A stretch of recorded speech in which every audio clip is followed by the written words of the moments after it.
Hi again then guys, and welcome to, in effect, episode 1 of a new tuning series. Now this tuning series is not going to replace any other series like X-Tunes or Sleeper Spec. It's just a new series which is going to be popping up here and there for a very specific reason. As many of you know, I like my tunes to be as relevant as possible and to really have a purpose and to benefit people, as many people as possible.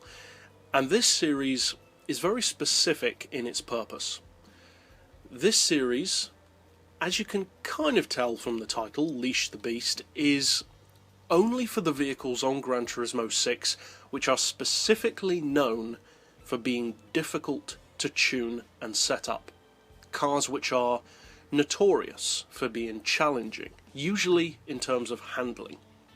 And basically what we're going to do in this series is we're going to take those cars and we're going to bring them under control.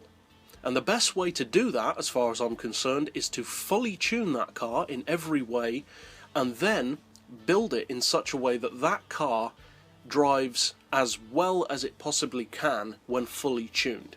Because at the end of the day, my philosophy in this regard is, if you can make a car handle well at the limit of its tuning, then anything lower than that is only going to be easier. So in other words, I've fully tuned each and every one of these challenging cars to be as good as they can possibly be. But I'm not necessarily recommending using them in their fully tuned form. This is just showing what the cars can be capable of, in effect, in a worst case scenario. So if you have these with less power to deal with, or a lower PP, they'll be even easier to control. And the series is going to be only for the most difficult and the most challenging cars. So we're starting off with a car which is very well known for being challenging, the Oullim Spirra. Now I've gone for racing soft tyres, but you don't have to do that of course, and again I'll make clear, these settings are primarily only for handling. You don't need to copy my gearbox setup, you don't need to copy the power upgrades, the weight loss, any of that. You don't need to copy the tyres. All this tune series is for, really, is the suspension and the diff. So, for the suspension, we've got the ride height on 100 front and rear for this car. Springs have increased to 725 and 975. The dampers and anti-roll to 4. We've got the camber on 1.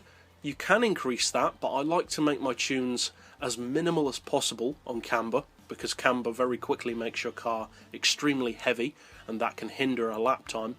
We've got neutral toe. As I said, the gearbox doesn't matter at all on these tunes, just build it to whatever spec you need. So I've just bumped up the auto setting and done nothing else. For the diff, I've got the highest possible initial torque to really stiffen up that steering, because this car of course has a serious problem with snap oversteer exiting corners. We've got the lowest possible acceleration and braking. As far as power, as I said, you don't need to copy this at all, you can build it to whatever PP you want. I've just fitted everything to, as I said, give it a worst case scenario, and we've also got the full weight loss package. So the primary importance is, as I said, the diff and the suspension.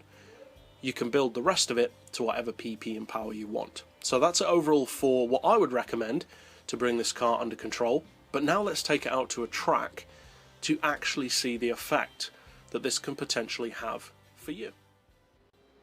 Now there's no real way of saying this without it sounding like kind of a cop-out, but basically with some cars, the majority of the cars in fact in this series, there are certain handling characteristics, a personality if you will, of the car that you cannot fundamentally change.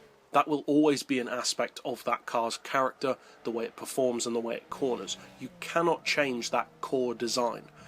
So to some degree, these cars will always still have remnants of that challenging nature in their DNA, in effect. This tune, though, brings the Spirra under so much more control than it usually has. You can take corners with far more confidence than before.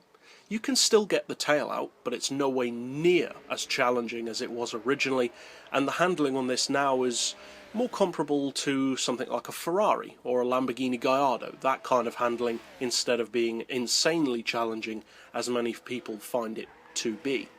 In terms of lap times, it depends on how you build it, and as I said, it works for multiple PP levels. So if you decide to use this build, Obviously I hope you find it competitive and fun, and be sure to subscribe for more of these tunes in the future.